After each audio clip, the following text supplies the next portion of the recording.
Bukan kali pertama kapal asing masuk ke wilayah zona ekonomi eksklusif Indonesia di Laut Natuna Utara. Lalu apa arti dari kehadiran kapal perang Tiongkok masuk di Laut Natuna Utara bagi hak berdaulat Indonesia?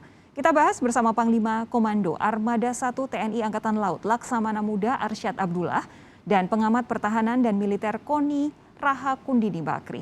Selamat malam Pak Arsyad, selamat malam Bu KONI. Selamat malam. Selamat malam, Pak Mbak Sophie. Saya ke Panglima lebih dulu ya, Bu Koni ya. Begini, saat ini kondisi di Laut Natuna Utara seperti apa? Apakah masih benar ada sejumlah kapal perang asing di sekitar perairan Indonesia, Pak Arsyad? Baik, Mbak Sophie. Jadi baru saja kemarin saya meninjau langsung ke Laut Natuna Utara menggunakan pesawat TNI Angkatan Laut King Air. Jadi saya melaksanakan patroli udara kurang lebih 2 jam berada di daerah operasi. Dan kita memantau langsung sejauh pantauan kemarin tidak menemukan adanya kapal-kapal asing baik itu kapal perang maupun Coast Guard dan juga kapal-kapal ikan. Oke, kemarin ini ya. Kita hanya menemukan adanya kapal yang melintas, kapal-kapal dagang, kapal tanker maupun kargo. Dan unsur-unsur kita yang sedang melaksanakan patroli di sana ada 3-4 kapal. Tapi begini, Pak Arsyad, berdasarkan apa yang disampaikan oleh para nelayan, berdasarkan patroli juga oleh teman-teman di Angkatan Laut, sejauh ini, kemarin-kemarin sebelum Pak Arsyad patroli sendiri ke sana, bagaimana aktivitas militer kapal-kapal yang bukan Indonesia di wilayah Natuna Utara? Begini Mbak Sophie, jadi Laut Natuna Utara khususnya di ZEE Indonesia itu adalah merupakan perairan internasional. Ya.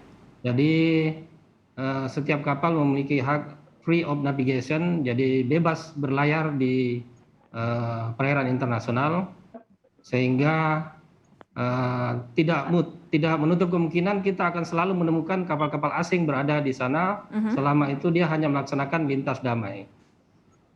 Kurang lebih 1 minggu atau 8 hari yang lalu memang saya mendapat laporan juga dari Komandan Gugus Tempur Laut yang memimpin langsung di lapangan pelaksanaan patroli setiap hari bahwa ada kapal induk Amerika yaitu USS Carl Vinson dan 2 frigate yang melintas dari timur laut menuju ke barat daya. Setelah di shadowing sampai dengan menuju ke perairan Anambas, kapal-kapal Amerika itu menuju ke Singapura dan ini wajar karena memiliki pangkalan di Singapura. Oke, tapi bagaimana dengan laporan para nelayan yang mengaku diintimidasi, Pak Arsyad? Ya, kalau yang kita lihat di layar TV ini kelihatannya seperti apa tadi yang saya sampaikan adalah merupakan kapal induk Amerika dan frigate yang mengawal kedua kapal induk tersebut. Dan posisinya setelah saya melihat posisi dari kapal ikan kita itu berada kurang lebih 100 nautical mile dari pulau terluar yaitu Pulau Skatung. Jadi memang itu merupakan perairan internasional di mana kapal-kapal bebas untuk bernavigasi. Oke, baik. Saya beralih ke Bu Koni. Bu Koni, ini begini, walaupun ini kan kita hak berdaulat ya di ZEE, artinya kapal-kapal dari negara asing pun kalau misalkan mau lewat masih bisa begitu, asalkan pelayarannya pelayaran damai begitu. Tapi tidak bisa dipungkiri juga ada situasi politik di kawasan yang saat ini berpengaruh dengan aktivitas militer antara misalkan Amerika Serikat, Australia, beberapa negara sekutu mereka dan juga Tiongkok. Apa yang bisa Anda sampaikan soal ini yang berkaitan dengan banyaknya kapal asing di perairan Natuna Utara saat ini? Saya rasa kalau banyaknya kapal asing di Natuna Utara seperti disampaikan oleh Panglima Armada, itu memang jalur laut internasional sehingga freedom of navigation bisa dilakukan. Selama dia masih berlayar secara damai, ya kan. Kemudian kita mesti paham bahwa pintu Natuna Utara itu pintu masuk dan keluar Selat Malaka dan Selat Sunda. Jadi pasti ramai gitu. Makanya saya tuh agak bingung ketika pernyataan dari 1.000 kapal tuh, saya bilang gimana lihatnya, apalagi dengan mata biasa. Mata telanjang, ya. Terus kemudian gini, ada masalah kedua. Masalah kedua adalah perundingan soal klaim ZEE kita antara Indonesia dan Vietnam. Itu juga bagaimanapun akan memberikan pengaruh. Tetapi kalau saya melihatnya begini, ini suatu blessing in disguise ya. Tapi pertama kita yakinkan dulu bahwa tidak ada apa-apa, dan kalaupun itu kapal perang melintas seperti disampaikan Panglima Armada, itu kapal perang Amerika Serikat. Dan saya mau warning justru, ini sebenarnya sudah berapa lama saya ingatkan bahwa kawasan kita itu sudah sangat tidak berimbang. Kita jangan cuma konsentrasi kepada Cina gitu. Coba kita lihat sekarang bagaimana deployment kapal selam Prancis itu sudah bolak-balik di situ sudah lama. Saya langsung bicara dengan Atan Prancis. Sebentar, Bu Kony, saya potong sebentar. Maksud Anda tidak seimbang itu bagaimana? Gini, kawasan itu sekarang kalau ditanya itu bukan cuma Cina yang hadir, tetapi tiba-tiba ada negara-negara NATO. Kemudian visi Presiden Macron merubah Asia Pasifik sebagai Prancis sebagai kekuatan Asia Pasifik misalnya. Kemudian Inggris. Kemudian sekarang yang paling tidak menarik kan fakta pertahanan baru dari Australia, Amerika dan dan Inggris. Ini nggak main-main karena ini bagaimanapun akan membuat kelompok The Quad itu semakin kuat, yaitu adanya India dan Jepang di situ. Yang mau saya sampaikan, kita itu sebenarnya aneh gitu loh. Kita tuh melihat pertahanan itu seolah-olah harus melihat dulu nyata, fisik. Padahal persiapannya itu sudah jauh-jauh hari.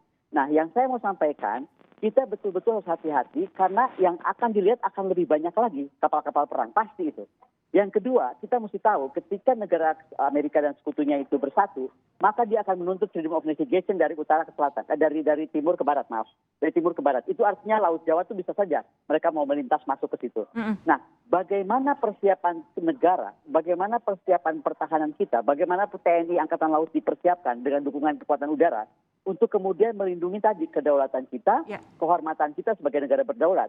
Nah, ini menurut saya kita harus segera dan cepat karena sekali lagi si AUKUS ini, aliansi Amerika, Australia dan Inggris ini nggak main-main karena bagaimanapun dia akan mendorong semua langkah-langkah termasuk langkah agresif akan dilakukan dan ini bekerja samanya dari teknologi, dari militer, dari segala hal karena mereka akan menekankan keamanan regional. Mereka menetapkan jangkar keamanan kawasan dan ini menurut saya yang tidak berimbang. Ini kawasan kita. Bagaimana peran ASEAN? Di sini harus kita tetap lead ASEAN, ya kan? Bagaimana Jakarta juga memimpin supaya kawasan ini tetap menjadi kawasan kita yang menyelesaikan.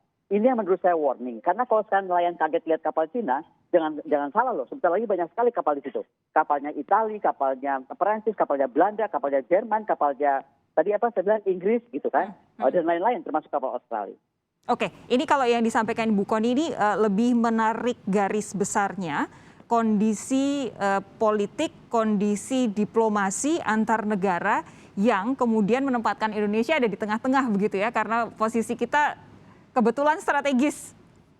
Sebenarnya juga begini, ini kalau kita itu kan selalu kagetan. Padahal sebenarnya tahun lalu itu Prancis sudah keluarkan, kemudian kan saya bantu banyak di Kemlu ya.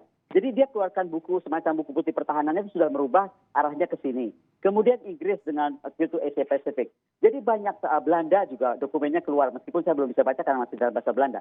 Tetapi saya sudah warning dari tahun lalu, kawasan kita itu berubah. Jadi jangan cuma konsentrasi Cina saja gitu. Ada yang tidak berimbang, seolah-olah Cina sendiri akan dihadapi oleh beramai-ramai.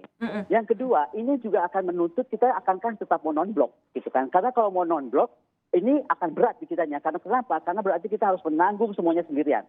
Nggak mau tidak mau revolusi anggaran pertahanan utamanya untuk angkatan laut dengan kemudian kemampuan alutsistanya, kemudian trainingnya, personilnya, infrastrukturnya, doktrinnya itu mungkin mesti berubah cepat.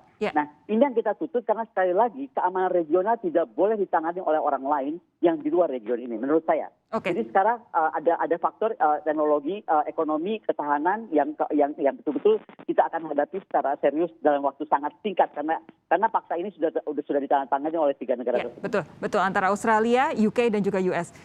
Yang disampaikan Bu Kony tadi lebih ke arah diplomasi luar negeri Indonesia. Saya nanti akan tanyakan kepada Pak Arsyad sebenarnya untuk saat ini adakah rencana penambahan armada kapal yang disebar di perairan Natuna Utara yang masuk zona ekonomi eksklusif Indonesia? Sesaat lagi tetap bersama kami di Sapa Indonesia Malam, Saudara.